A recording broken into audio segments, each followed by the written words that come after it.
사도신경 하시겠습니다.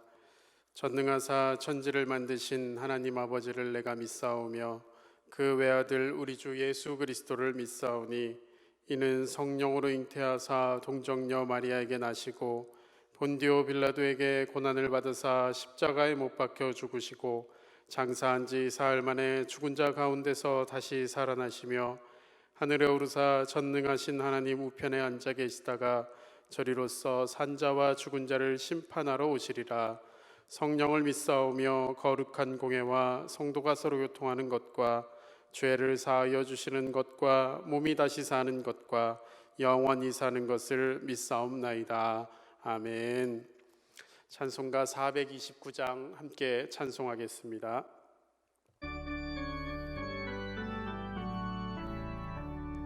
세상 모든 풍파너를 흔들어 약한 마음 낙심하게 될 때에 내려주신 주의 복을 세어라. 주의 크신 복을 내가 알리라. 받은 복을 세어 보아라. 크신 복을 내가 알리라. 받은 복을 세어 보아라. 주의 크신 복을 내가 알리라. 세상 근심 걱정 너를 누르고 십자가를 등에 지고 나갈 때 주가 내게 주신 복을 세어라. 두려움 없이 항상 찬송하리라. 받은 복을 세어 보아라. 크신 복을 내가 알리라. 받은 복을 세어 보아라. 주의 크신 복을 내가 알리라. 세상 권세 너의 앞길 막을 때 주만 믿고 낙심하지 말아라. 천사들이 너를 보호하리니 염려 없이 앞만 보고 나가라. 받은 복을 세어 보아라. 크신 복을 내가 알리라. 받은 복을 세어 보아라. 주의 크신 복을 내가 알리라. 아멘. 오늘 주시는 하나님의 말씀은 사도행전 27장 9절부터 20절까지 말씀입니다. 신약성경 234페이지 사도행전 27장 9절부터 20절까지 말씀 제가 봉독하겠습니다. 여러 날이 걸려 금식하는 절기가 이미 지났으므로 항해하기가 위태한지라 바울이 그들을 권하여 말하되 여러분이여 내가 보니 이번 항해가 하물과 배만 아니라 우리 생명에도 타격과 많은 손해를 끼치리라 하되 백부장이 선장과 선주의 말을 바울의 말보다 더 믿더라. 그 항구가 겨울을 지내기에 불편하므로 거기서 떠나 아무쪼록 베닉스에 가서 겨울을 지내자 하는 자가 더 많으니 베닉스는 그레데 항구라. 한쪽은 서남을 한쪽은 서북을 향하였더라. 남풍이 순하게 불매 그들이 뜻을 이룬 줄 알고 닻을 감아 그레데 해변을 끼고 항해하더니 얼마 안 되어 섬 가운데로부터 유라굴로라는 광풍이 크게 일어나니 배가 밀려 바람을 맞추어 갈 수 없어 가는 대로 두고 쫓겨나갔다가 가우다라는 작은 섬 아래로 지나 간신히 거루를 잡아 끌어올리고 줄을 가지고 선체를 둘러감고 스르디스에 걸릴까 두려워하여 연장을 내리고 그냥 쫓겨가더니 우리가 풍랑으로 심히 애쓰다가 이튿날 사공들이 짐을 바다에 풀어버리고 사흘째 되는 날에 배의 기구를 그들의 손으로 내버리리라. 여러 날 동안 해도 별도 보이지 아니하고 큰 풍랑이 그대로 있음에 구원의 여망마저 없어졌더라. 아멘. 기도하겠습니다. 주의 보혈로 우리를 구원해 주신 하나님, 오늘 이 저녁도 하나님을 찬양하며 나아갑니다. 나의 생명이 되신 주님께 내 모든 것을 드리는 신앙이 되게 하시고 오늘 이 시간도 나의 마음을 또 시간을 또 모든 것을 드리는 예배가 되게 하여 주옵소서. 부족한 종이 말씀을 들고 섰습니다. 하나님께서 주시는 이 말씀을 선포할 때 듣는 모두가 하나님의 말씀을 깨닫고 그 말씀이 심령에 새겨지게 하옵소서. 성령님을 의지합니다. 함께 하옵소서. 예수님의 이름으로 기도합니다. 아멘. 할렐루야. 2월 마지막 주까지 우리가 함께 모여서 예배 드릴 때 그때 수요일마다 함께 보았던 말씀은 사도행전이었습니다. 그 본문을 이어서 오늘도 이 저녁에 말씀을 나누도록 하겠습니다. 27장 9절부터 20절까지만 제가 봉독했지만 27장 전체를 함께 보며 말씀을 나눌까 합니다.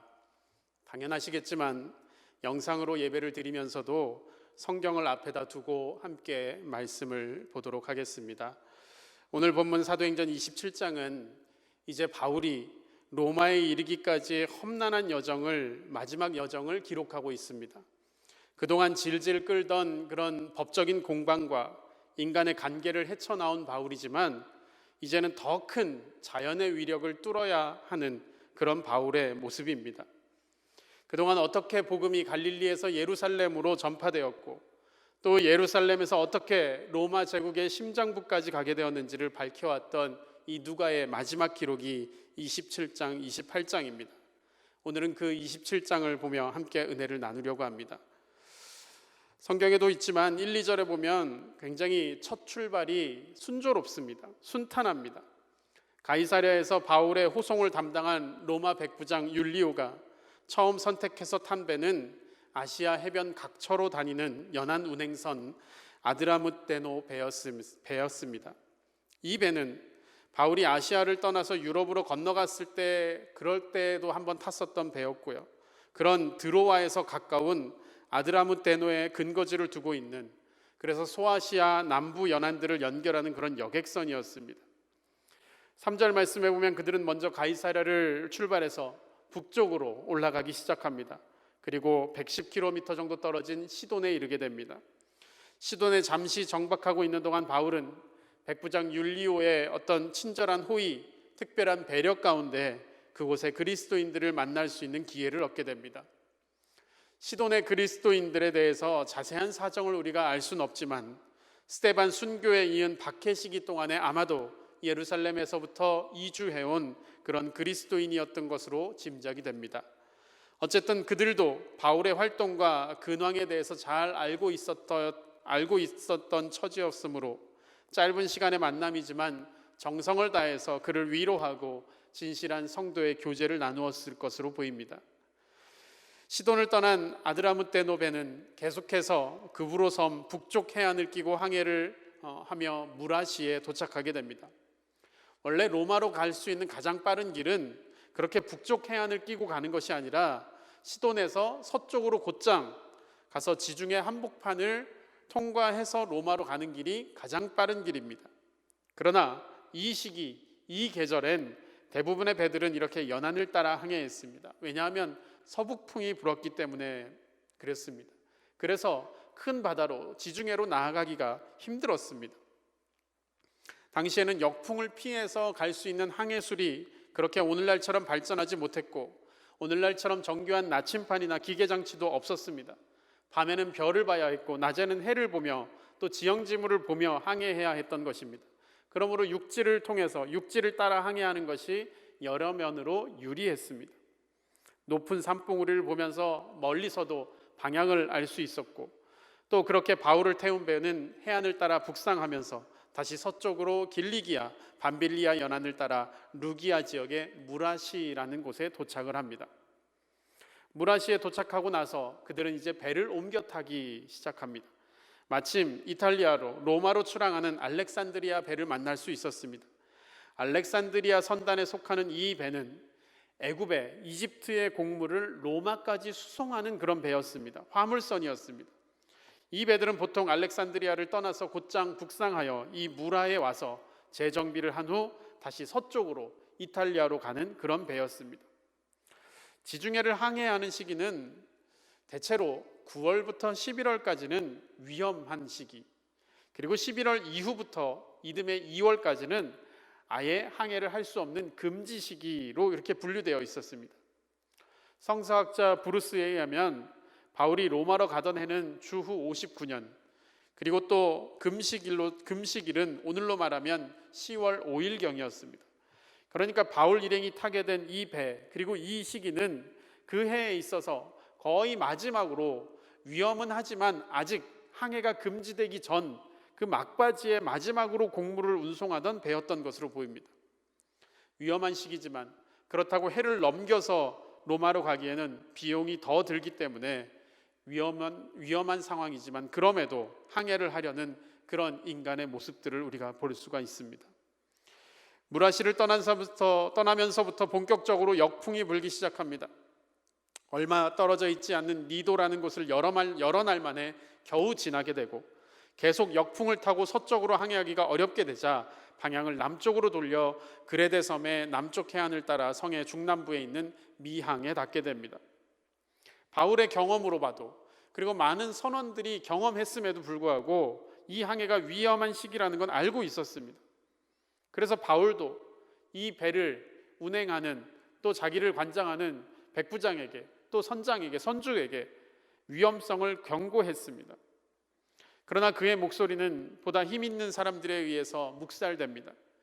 이탈리아까지의, 로마까지의 항해를 계속할 것인가, 그 문제를 가지고 만일 겨울을 나야 한다면 미항보다는 좀 더 겨울 나기에 좋은 베닉스까지, 하룻길 정도만 갈 수 있는 베닉스까지는 가자라는 그렇게 결정을 내렸던 것입니다. 설마 하룻길에 무슨 일이 있을까, 무슨 문제가 일어날까 하는 안일한 생각이었고, 그리고 그렇게 출발하자마자 순한 남풍이 불어서 그렇게 결정한 사람들은 아마 득이양양했을 것입니다. 그들은 배를 그레데 섬 연안에 최대한 가까이 붙여서 서쪽으로 안전한 항해를 확보하려고 노력했습니다. 그러나 그것도 잠시뿐. 그레데 섬으로부터 불어닥치는 강한 북동풍 유라굴러가 배의 방향을 주중의 한가운데로, 그쪽으로 사정없이 그 배를 몰아붙였습니다. 더 이상 배의 방향을 선장이 통제할 수 없는 불가능한 방향으로 만들어버렸습니다.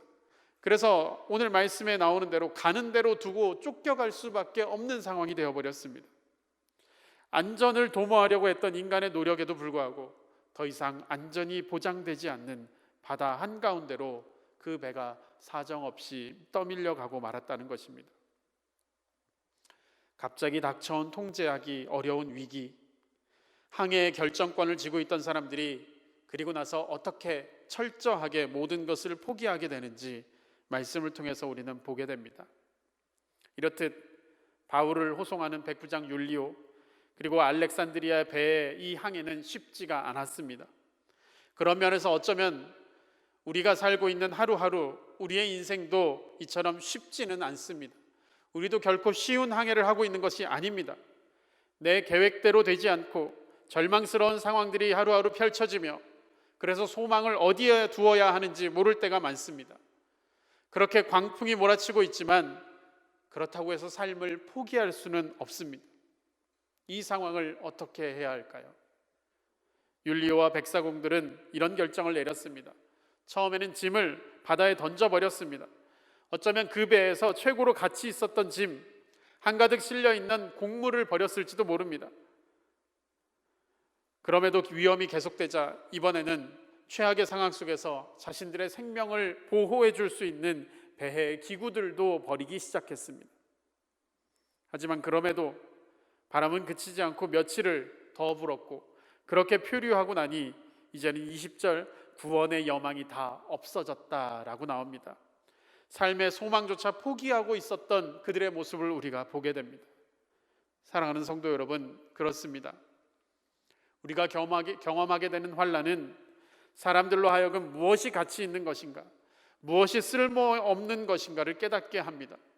무엇을 붙잡아야 되는가, 아니면 무엇을 버려야 하는가, 절망 속에서 우리가 무엇을 어떻게 해야 하는지를, 그런 것들을 깨닫게 하기도 하는 것이 환난입니다.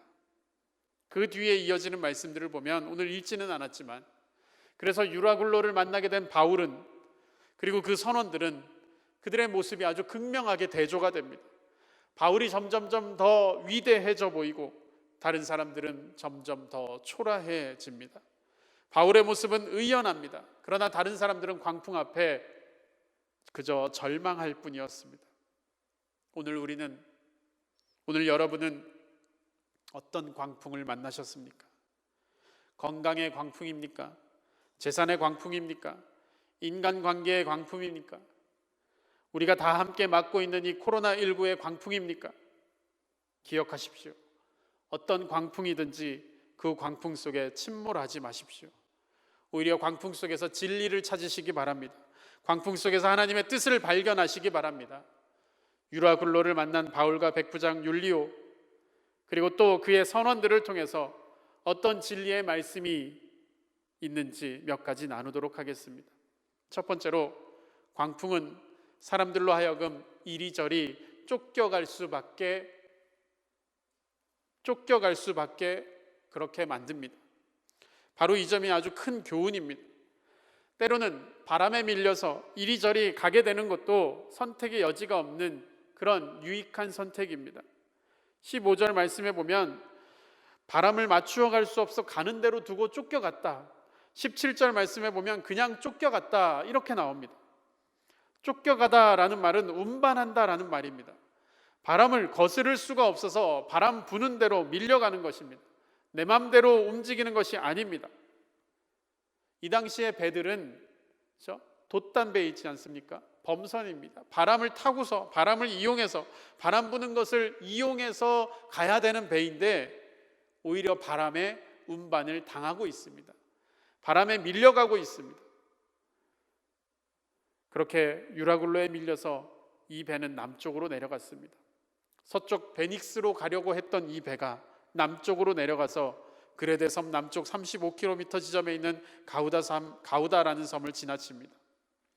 비상용으로 끌고 가던 거룻배를 잡아 올리고 선체가 깨지지 않도록 밧줄로 붙잡아 맸습니다. 이제는 스르디스에 걸리지 않기를 바라는 수밖에 없습니다. 스르디스는 모래톱입니다. 폭풍을 만난 배가 모래톱에 걸리면 산산조각이 난다고 합니다. 이제는 혹시 모래톱에 걸린다 해도 어쩔 수 없는 상황이 되어버렸습니다. 바람 부는 대로 밀려갈 수밖에 없는 상황. 이 상황에서 유일한 선택은 밀려가지 않도록 버티는 게 아니라 밀려가는 대로 바람에 맡기는 것밖에 없습니다. 폭풍에 밀려 이리저리 쫓겨가는 중에 무엇을 깨달았겠습니까? 인간의 의지, 인간의 계획, 인간의 노력, 모든 것이 무의미하다라는 것을 깨우쳐줍니다. 뜻을 세우고 의지가 있다고 인간 만사가 다 계획대로 되는 것이 아닙니다. 인간의 힘으로 도저히 저항할 수 없는 거대한 힘이 우리 인생을 압도하는 것입니다. 세상 사람들은 그것을 자연의 이치라고 합니다. 그러나 성경적인 말로 하나님의 섭리입니다. 하나님의 섭리 앞에서 인간의 계획은 너무나 허망하고 초라합니다. 미항을 출발해서 베닉스로 가자, 그곳에서 겨울을 나는 것이 최선이다. 선장과 선주 모든 선원들이 그렇게 생각했습니다. 순풍만 불어준다면 하루길입니다. 그보다 나은 계획은 없어 보였습니다. 그러나 거기까지가 인간의 계획이었습니다. 하나님의 계획 안에는 이미 유라굴로가 준비되어 있었습니다. 하나님의 계획을 무시하고 인간의 계획을 진행하는 것이 얼마나 무모한 일인가. 역사를 변화시키는 돌발 변수는 우리에게 너무나 많습니다. 중국에서 발생한 이 신종 코로나 바이러스가 전 세계를 위기로 몰아넣고 있습니다.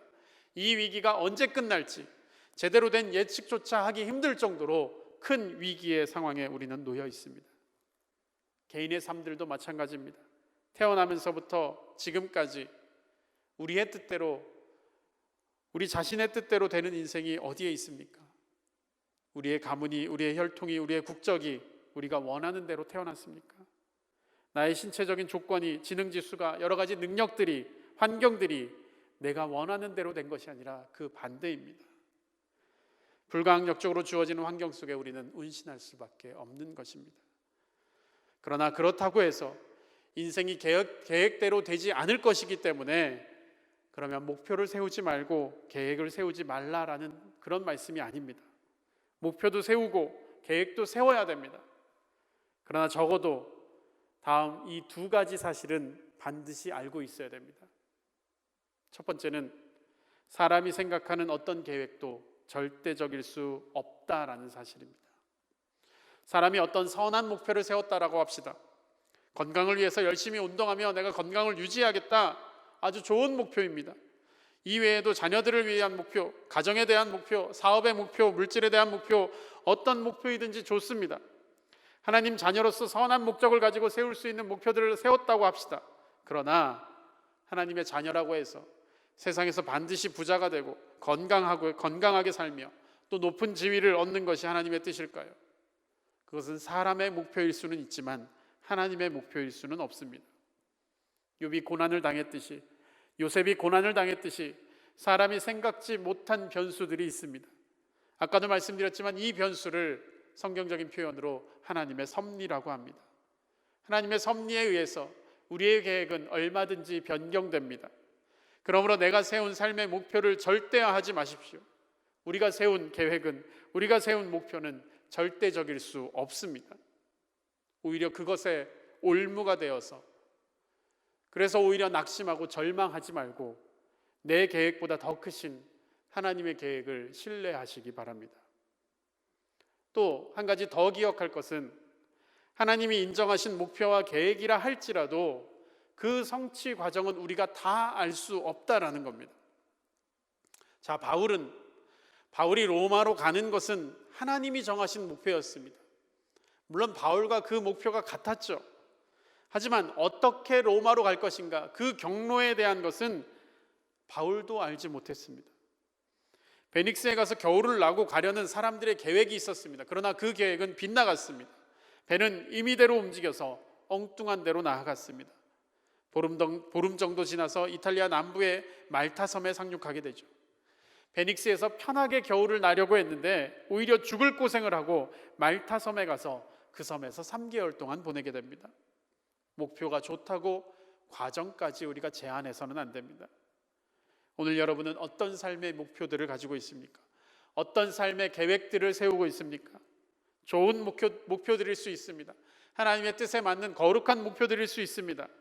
그러나 그 목표를 이루어가는 과정들까지도 내 머릿속으로, 내 생각으로 제한하지 마십시오. 내가 생각하는 방법들도 있고 하나님이 생각하시는 방법도 있습니다. 내 생각이 최선인 것 같지만 하나님의 방법은 아마도 더 좋을 것입니다.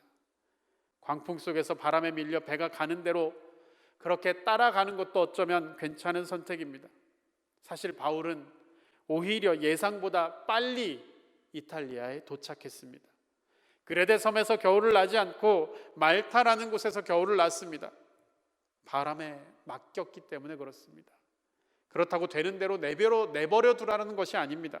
억지로 상황을 바꾸려고 애쓰지 말라라는 겁니다. 바울이 만난 광풍은 하나님의 섭리였습니다. 하나님의 인도하심대로 그대로 따르면 되는 것입니다. 유라굴로를 만난 바울 일행을 통해 얻을 수 있는 진리의 말씀, 그 두 번째는 광풍은 사람들을 절망으로 인도한다라는 겁니다. 하지만 이 절망은 유익한 절망입니다. 왜냐하면 이 절망 때문에 사람들은 하나님을 찾기 때문에 그렇습니다. 오늘 마지막 절 20절 말씀을 보십시오. 여러 날 동안 해도 별도 보이지 아니하고 큰 풍랑이 그대로 있음에 구원의 여망마저 없어졌더라. 보름 가까이 되도록 폭풍우는 그대로입니다. 낮에는 해가 보이지 않고 밤에는 별이 보이지 않습니다. 아까 말씀드린 대로 이 당시에 태양이 있어야 낮에 방향을 알려주는 그런 길잡이가 됩니다. 별을 봐야 밤에 항로를 알고 갈 수가 있습니다. 낮에 볼 수 있는 것, 밤에 볼 수 있는 모든 지표들이 그들의 눈앞에서 사라졌습니다. 더 이상 버틸 수 있는 인간의 한계가 도달했다라는 것입니다. 얼마 동안은 그래도 하루만 지나면, 이틀만 지나면 날씨가 더 좋아지겠지라고 했을 겁니다. 참고 견디면 이제 이 상황들이 없어지겠지라고 했을 겁니다. 그런데 이제는 모든 구원의 여망마저 사라졌습니다. 그러면 모든 것이 끝난 것입니까? 아닙니다. 여기서부터 새로운 구원이 시작됩니다. 인간의 구원 여망은 사라졌지만 하나님의 구원이 시작됩니다. 인간적인 절망은 하나님을 바라볼 수 있는 출발점입니다. 사람들은 자신의 한계를 깨닫기 전까지는 도무지 하나님을 찾지 않습니다. 그러다가 더 이상 가망이 없다고 생각될 때, 그때야 비로소 하나님을 찾습니다. 배가 유라굴로 광풍에 빠졌을 때 그 선원들이 곧바로 하나님을 찾지 않았습니다. 선장과 선원들은 나름대로 자신감을 가지고 폭풍에 대항했습니다. 갖가지 비상조치를 취했습니다. 짐을 내어 던지고 곡물까지도 버렸을 겁니다. 배의 기구들도 다 버렸습니다. 배를 가볍게 해서 피해를 최소화하려고 했을 겁니다. 목숨만이라도 건지자라는 절박한 마음이 들었을 겁니다. 하지만 그래도 풍랑은 멈추지 않았습니다. 모든 항해의 지표들이 사라졌고 베테랑 선장의 항해술이나 선원들의 그런 경험도 또 수고도 소용이 없어졌습니다. 그때 비로소 바울이 보이기 시작합니다. 바울이 전하는 하나님의 음성에 귀 기울이기 시작합니다. 풍랑보다 더 크신 하나님을 바라볼 수 있게 됩니다. 할렐루야. 이것이 바로 절망의 은혜입니다. 우리를 한번 되돌아보시죠. 병들면 병원에 가서 고치면 되지 합니다. 그러다가 병원에서도 이제는 가망이 없습니다 하면 그제서야 하나님하고 하나님을 찾습니다. 돈으로 안 되는 게 뭐가 있나? 돈으로 하면 다 됩니다.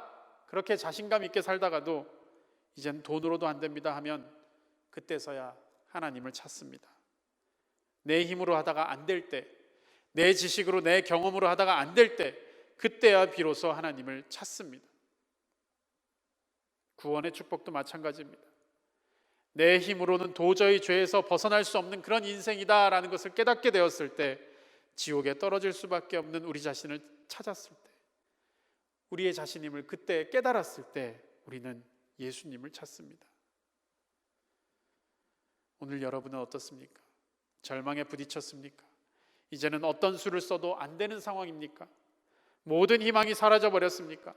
아무런 구원의 여망이 없어졌습니까? 그대로 좋습니다. 이 절망이야말로 하나님을 찾는 계기가 됩니다. 신앙의 출발점이 됩니다. 하나님을 바라보고 위를 바라보고 주님이 계시는 그곳을 바라보면 절망은 결코 불행이 아닐 것입니다. 오늘 나의 희망이 사라졌다고 주저앉지 마십시오. 지금 눈을 들어 하늘을 보십시오. 하나님이 우리를 바라보고 계십니다. 마지막으로 한 가지 더 이 상황에서 드러나는 바울의 모습입니다. 가이사랴를 출발할 때 바울은 평범한 죄수였습니다. 로마 군병들에게 이끌려가는 그런 피동적인 모습이었습니다. 호송대장인 율리오가 호의를 베풀어야만 그나마 좀 자유를 누릴 수 있는 그런 연약한 신세였습니다. 무라시에서 알렉산드리아 배를 타고 그레데 섬의 미항에 도착할 때까지도 이 바울의 모습은 변함이 없었습니다. 그런데 미항에서부터 바울의 역할이 시작됩니다. 자신의 항해 계획을 또 의견을 피력합니다. 항해를 미루는 것이 좋겠다. 물론 백부장 율리오는 바울의 말을 주의 깊게 듣지 않았습니다. 바울보라는 선장과 선주의 말을 존중했습니다. 그러나 풍랑을 만난 이후부터는 상황이 달라집니다. 바울이 선장처럼 행동합니다. 승객들을 격려합니다. 안전 보장에 대한 하나님의 말씀을 전합니다. 그리고 선원들의 행동을 제어합니다. 그리고 마침내는 이 뒤에 나오는 말씀이지만 결국 모든 선원들을 육지에 상륙하게 만듭니다. 한 사람도 다치지 않고 죽지 않고 모든 사람들을 살려내는 모습입니다. 이런 바울의 모습은 세상 사람들 속에서 살아가는 우리가 어떻게 처신해야 되는지를 보여줍니다. 위기의 때가 아닌 평상시 때에 성도들은 세상에 드러나지 않습니다. 그러나 환난의 때에 성도의 리더십이 빛을 발해야 됩니다. 바른 길을 제시해야 됩니다. 꿋꿋이 다른 사람들을 위로하고 격려해야 됩니다. 그래서 무사히 고난을 통과하게 만들어야 됩니다. 하나님의 말씀이 살아있음을, 하나님이 살아계심을 증명하며 드러내는 성도의 삶을 살아야 한다는 겁니다. 오늘 설교를 준비하다 어떤 글을 읽었는데 최근에 미국 웨스트민스터 신학교 총장 피터 릴백 교수님께서 이런 인터뷰를 하셨다 하더군요. 이제 미국에 살고 계신 교수님입니다. 교회가 회중 예배를 드리지 않는 것은 소극적인 도피가 아닙니다. 그것은 적극적인 사랑이고 순종이고 신뢰입니다. 그렇습니다. 지금 코로나 이 풍랑을 맞이하고 있는 우리의 삶 속에 진정 그리스도인으로 어떤 삶을 살아야 하는지, 때로는 풍랑에 맡길 수밖에 없는 인간의 유약함을 깨달으며 그럼에도 바울을 로마로 인도하시는 하나님의 섭리를 기억하고 우리의 삶에 이루어질 하나님의 섭리가 있다라는 것을 믿으면서 서로를 격려하고 위로하고 힘을 줄 수 있는 그런 사랑의 전파자들이 되시기를 주님의 이름으로 축복합니다. 기도하겠습니다. 우리를 사랑하시는 하나님 아버지, 오늘도 각자의 자리에서 예배드리며 하나님의 말씀을 듣게 하시니 감사를 드립니다. 사도 바울이 겪은 유라굴로의 광풍처럼 이 사회가 혼란하며 캄캄하며 빛을 잃어버릴까 두려운 시기입니다. 하지만 그럼에도 유라굴로까지도 하나님의 섭리였음을 인정하고 하나님의 뜻에 귀를 기울여 바울 자신뿐만 아니라 배의 모든 선원들까지도 모두 살려낸 바울의 모습을 기억합니다. 우리도 소망을 잃어버리지 않게 하시고 끝까지 하나님을 바라볼 수 있는 우리들 되게 하여 주옵소서. 코로나19 사태로 온 세계가 어려움을 겪고 있는 이 계절에 하나님의 보호하심과 위로하심을 의지합니다. 이 땅을 긍휼히 여겨 주시옵소서. 하루속히 바이러스의 확산을 막아주시고 안녕을 되찾을 수 있도록 주여 도와주시옵소서. 각국의 모든 전문가들과 또 의료진들과 봉사자들, 수많은 사람들이 혹독한 환경 속에서 의료와 방역 현장에 있습니다. 하나님 그들을 지켜주시고 그들의 건강과 그들의 모든 것을 하나님께서 보호하여 주시옵소서. 하나님 이 땅의 교회들을 위해 기도합니다. 지금 예배당에서 드려지는 많은 예배들이 멈추어 있습니다. 하루속히 모여 함께 찬양하는 소리로 예배당이 가득한 그날이 오게 하여 주시며 지금은 모일 수 없는 이 시간 동안 만나지 못하는 성도들을 향한 애틋함이 더욱 깊어질 수 있는 그런 시간들 되게 하여 주시옵소서. 또한 우리가 각자가 처한 곳에서 더욱 복음의 능력을 드러나게 하시고 매일 하나님 앞에서 홀로 말씀을 묵상하며 찬양하며 기도함으로 52주 주일 예배의 신앙이 아니라 365일 매일 예배의 신앙으로 우리를 성장시켜 주시옵소서. 그동안 우리의 믿음 없었던 삶을 용서하여 주시고 우리를 고쳐 주시옵소서. 특별히 육체가 연약한 우리 성도들이 있습니다. 그들을 주의 손으로 보호하여 주시사 건강하게 회복시켜 주시고 또 우리 모든 성도들의 가정에 또 혹시 해외에 나가 있는 우리 가족들 또 우리 자녀들 그들에게 주님의 위로가 그 주님의 평안함이 넘쳐나게 하여 주시옵소서. 모든 이들을 구원하시기 위해 이 땅에 오신 예수 그리스도의 이름으로 간절히 기도하옵나이다. 아멘. 시간 광고 시간입니다. 오늘 예배에 함께 하신 모든 분들을 환영하고 축복합니다. 그리고 계속해서 기도해 주시기 바랍니다. 코로나19 사태를 위해서 또 교회 예배의 정상화를 위해서 또 환우들을 위해서 중보해 주시기 바랍니다. 우리는 지금 사순절을 보내고 있습니다. 주님의 십자가와 고난을 생각하며 경건한 마음과 구별된 성도로서의 삶을 매일매일 살아가시를 부탁드립니다. 성도 여러분들에게 공지한 대로 아직 지역사회 전파나 집단 감염의 위험이 남아있기 때문에 이번 주일 예배도 영상으로 예배드리겠습니다. 또 새벽 예배는 월요일부터 금요일까지 5시 30분에 모여서 드립니다. 오실 때 꼭 마스크를 착용해 주시기 바랍니다. 찬송가 445장 함께 찬양하도록 하겠습니다.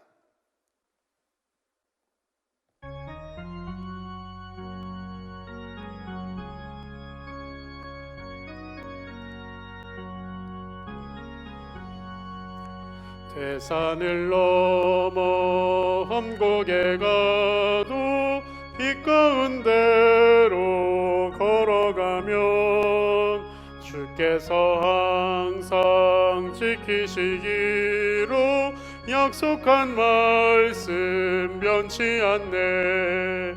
하늘의 영광 나의 맘속에 차고도 넘쳐 할렐루야를 힘차게 불러 영원히 주를 찬양하리. 캄캄한 밤에 다닐지라도 주께서 나의 길 되시고 나에게 밝은 빛이 되시니 길 잃어버릴 염려 없네. 하늘의 영광 나의 맘속에 차고도 넘쳐 할렐루야를 힘차게 불러 영원히 주를 찬양하리.